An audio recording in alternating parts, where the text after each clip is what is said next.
সরলতার সুযোগ নিয়ে যখন বাইক চুরির ঘটনা ঘটে তখন আপনার আমার বাইকটা কতটুকু সেফ সেটা একটু ভেবে দেখুন। এক ভাই একটা ব্যাংকে এসেছেন আর একজন পাশেই বসা, তাকে জিজ্ঞেস করেছিলেন ব্যাংকটা আসলে কোথায়, আর সেও সরলতার সুযোগ নিয়ে তাকে বলেছিলেন উপরে। আর এই উপরে বলাটাই যেন ভাইয়ের কাল হয়ে দাঁড়িয়েছে। বাইকে সরল ভেবে সরলতার সুযোগ নিয়ে তাকে যখন বলে, আর সেখানে বাইকটা রেখে উপরে গিয়েছেন, আর সেই সরলতার সুযোগটা নিয়ে ভাইয়ের বাইকটি কিভাবে গায়েব করে দিল একবার ভেবেচিন্তে দেখুন। আর এরা মূলত দুইজন ছিল, আর এই দুইজনই মূলত ভাইটার বাইকটি নিয়ে চলে গিয়েছেন। আসলে উনার খুব তাড়া ছিল, হয়তোবা কাউকে কয়েক লক্ষ টাকা পাঠাবেন, আর সেজন্যই বাইকটা রাস্তার উপর রেখে উনি মাত্র কয়েক মিনিটের জন্য উপরে গিয়েছিলেন। আর এই উপরে যাওয়াটাই যেন কাল হলো তার। শখের বাইক, কয়েক লক্ষ টাকা দামের বাইক নিয়ে চলে গিয়েছিলেন। সবার বাইক যখন সেইভে রেখে গিয়েছেন, তার বাইকটা আসলে রেখে গিয়েছেন রাস্তার উপরে।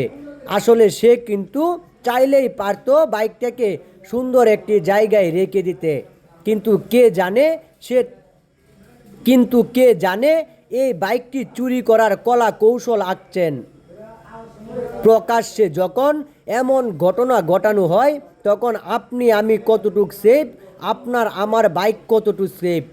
কোথাও গেলে আপনার আমার বাইকটি রেখে চলে যাই, আমরা আসলে খেয়ালই করি না এই বাইকটা আসলে অন্যজন চুরি করার জন্য কলা কৌশল আঁকছেন।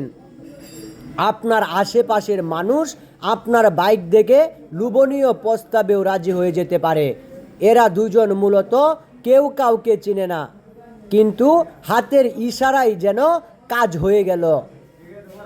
যদি কয়েক মিনিটে কয়েক লক্ষ টাকার বাইক চুরির ঘটনা ঘটানো যায়, তাহলে চুরিবিদ্যাই তো বড়। আপনি চুরি করে যখন কয়েক লক্ষ টাকা কয়েক মিনিটে ইনকাম করে ফেলতে পারবেন, সেটার থেকে ভালো কিছু আর হতে পারে না। তাই আমি আপনাকে বলবো, আপনার বাইক কিংবা শখের বাইক কোথাও রেখে গেলে অযথা হুড়াহুড়ি করে কোনো জায়গায় চলে যাবেন না, বাইকটাকে সেফটি দিয়ে যাবেন। অন্যথায় আশেপাশের মানুষও আপনার বাইকটিকে লুকিয়ে কিংবা চুরি করে নিয়ে যেতে পারে।